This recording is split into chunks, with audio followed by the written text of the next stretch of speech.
date is true. No time to wallow in the mire. On est fiers de ça. Alors, l'événement en question, Mélanie, bonjour, c'est Bonjour, une exposition chez un très grand antiquaire parisien. Oui, on va chez les Kugel. Les Kugel font partie des meilleurs antiquaires au monde. Leur galerie se trouve quai Anatole France dans le 7e arrondissement de Paris. Deux frères, c'est ça, non? Ce sont deux frères, Ouais. voilà. Et leur particularité aux Kugel, c'est d'organiser tous les 2 ans une exposition sur des thématiques en général très très pointues Ouais. et très méconnues. Donc ce qui est génial, c'est qu'en fait à chaque fois, Découverte. on découvre de vrais chefs-d'œuvre. On découvre à chaque fois des choses que l'on n'a jamais vues nulle part ailleurs. Joli chez eux. C'est très joli. La galerie est très belle. Quand vous allez la visiter, c'est vraiment magnifique. Alors, cette année, l'exposition est consacrée à ce qu'on appelle l'art du piqué, Laurent. Regardez ce petit objet pour que vous compreniez bien ce qu'est l'art du piqué. Ce sont des objets en écailles de tortue, incrustés de nacre et piqués avec des milliers de petits clous d'or pour créer le décor. C'est-à-dire, je ne sais pas si on voit bien, par exemple, tout le tour de ce petit carnet de balles, c'est un petit carnet de balles du 18e, ce sont plein de petits clous qui sont incrustés et qui créent tout le décor comme ça. Alors, c'est une technique qui a été développée à Naples dans la première moitié du XVIIIe siècle. Et ces pièces d'exception, bien sûr, Laurent, étaient réservées à l'élite et à la cour plus particulièrement. Et l'un des commanditeurs les plus importants, c'était le roi de Naples, Charles de Bourbon, qui lui, à cette époque-là, mettait vraiment à l'honneur les arts décoratifs. Regardez, Alexis Kugel nous explique cela.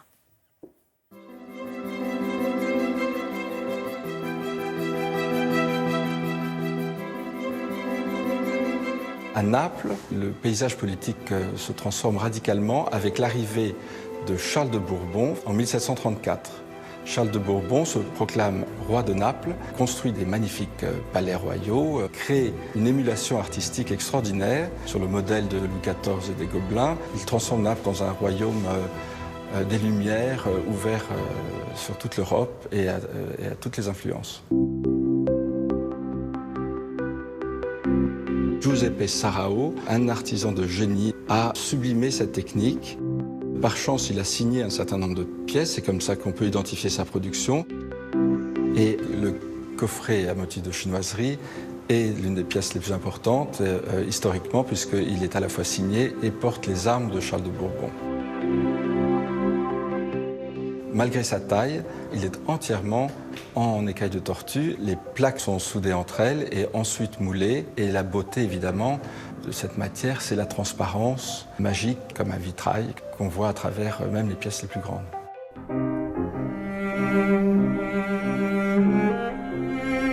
La table qui nous est prêtée par le musée de l'Ermitage, elle est signée par Giuseppe Sarao. C'est l'objet le plus ambitieux et le plus grand réalisé dans cette technique, qui au départ, en fait, est une technique réservée aux tout petits objets. Et la table, techniquement, elle doit être solide, mais elle est aussi précieuse que la plus petite des tabatières.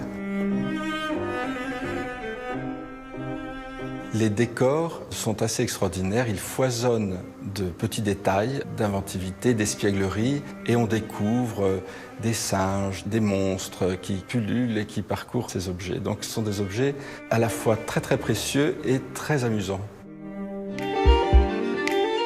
Nous avons une coupe quasiment unique avec un personnage que j'adore. C'est un petit singe déguisé qui joue de la trompette. Et toute la coupe est décorée de singerie. C'est un objet à la fois très rare et très gai. Le raffinement ultime se trouve dans la série de 12 couverts dont les manches sont en écailles piquées d'or. Je déconseille de les passer à la machine. Les artisans s'appelaient les Tartarugarii. C'était ceux qui, précisément, utilisaient l'écaille de tortue comme matériau de prédilection. Et une partie du secret des Tartarugarii est partie avec eux. On ne peut évidemment plus aujourd'hui réaliser des pièces comme ça par à la fois la technique et l'inventivité. Les artisans. Tartarugarii, on en apprend des choses. Mais oui, j'ai appris aussi, moi, un nouveau mot. Tartaruga, c'est la tortue en en italien. Ce que vous voulez. Voilà. Et les Tartarugaries, c'était une vraie corporation, quoi. Au même titre que les ébénistes ou que les orfèvres, ils avaient une vraie corporation. Ce sont des objets très très rares. Ce sont des Il y en a objets beaucoup à extrêmement l'exposition vente là. Alors là, vraiment, les Kugel ont rassemblé une 50aine de pièces. C'est incroyable parce que c'est des objets que l'on ne voit plus du tout aujourd'hui. Pourquoi? Parce qu'on les Ils ont été collectionne très plus. collectionnés au 19e siècle. Donc tous les grands collectionneurs du 19e les ont ratissés dans les palais napolitains. Donc on n'en trouve plus. C'est des pièces très rares et vraiment, là, 50 pièces, en avoir 50 pièces là, c'est incroyable, quoi. C'est les grandes familles qui pouvaient se permettre Bien parce que ça sûr. doit être extrêmement cher. Ah bah oui, c'est un petit peu cher, c'est vrai.